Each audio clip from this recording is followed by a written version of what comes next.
Welcome everybody to the CardioGo Wrap-Up 2020.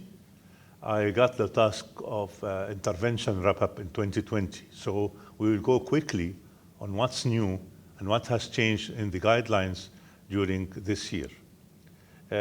We are going to talk about various topics, including the vascular access, whether radial or femoral. You know all the Matrix trial, but then there has been no new evidence in femoral approaches.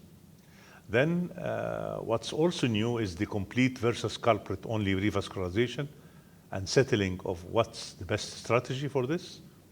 Stent preference, and does it matter really, the design of the stent on the outcome. Antiplatelet strategies in different situations, and P2Y12 inhibitors, whether they are superior to each other or as equal, and anti-inflammatory treatment.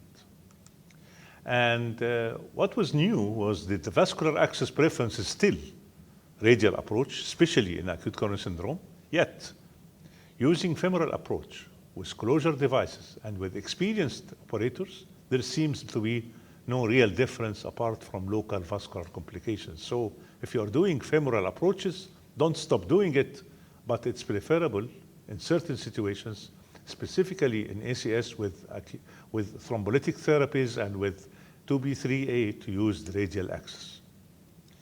When it comes to complete versus culprit-only revascularization, it came beyond evidence that complete trial and other trials have shown that total revascularization in STEMI patients better in a staged procedure, whether in the index of stay in the hospital, يعني وانا داخل في المستشفى وانا قبل ما اخرج من المستشفى, and still for about the range of 4 to 6 weeks after discharge, you should complete revascularization. If you do that, then you have better mortality and better morbidity on long term. The only exception is shock patients. Shock patients, culprit only, prepared based on the shock culprit study, which is a very famous study. So for the approach, radial is still the norm, but femoral is okay.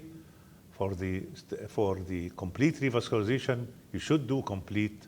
Staged is better, whether index hospitalization or long term. When it comes to the stent morphology, whether it differs, well, the evidence is moving towards better use of thin stents and bioabsorbable polymers. So if you do that, you get higher, less target lesion revascularization and higher end results.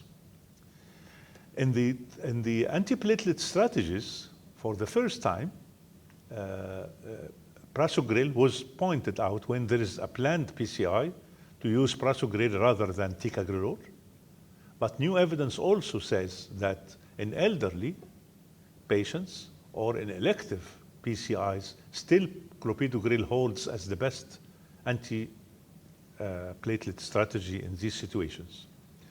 With the new studies, ticagrelor for 3 months, after 3 months of dual antiplatelet therapy, could be used with the new generation trials for monotherapy after 3 months. But of course, with multi-vessel disease, overlapping stents, or stent in the left main, then you might consider something else.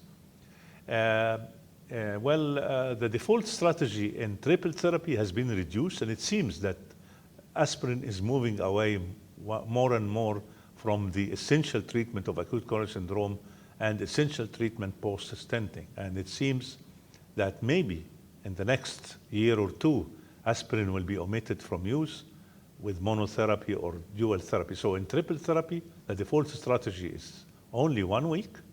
But if you are planning to prolong the strategy, then you'll use it for 1 month in the high-risk patients and for 3 months in the low-risk population, and dual therapy from the start in the very high risk.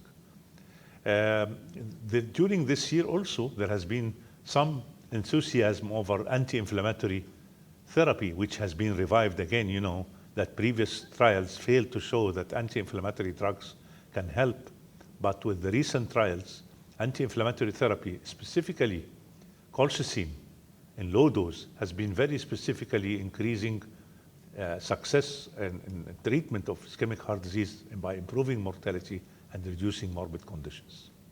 I hope I have shown most of the new and the recent advancements in 2020 in the field of intervention, and I hope you will all enjoy next year and the new year, and thank you all, and thank you, CardioGo.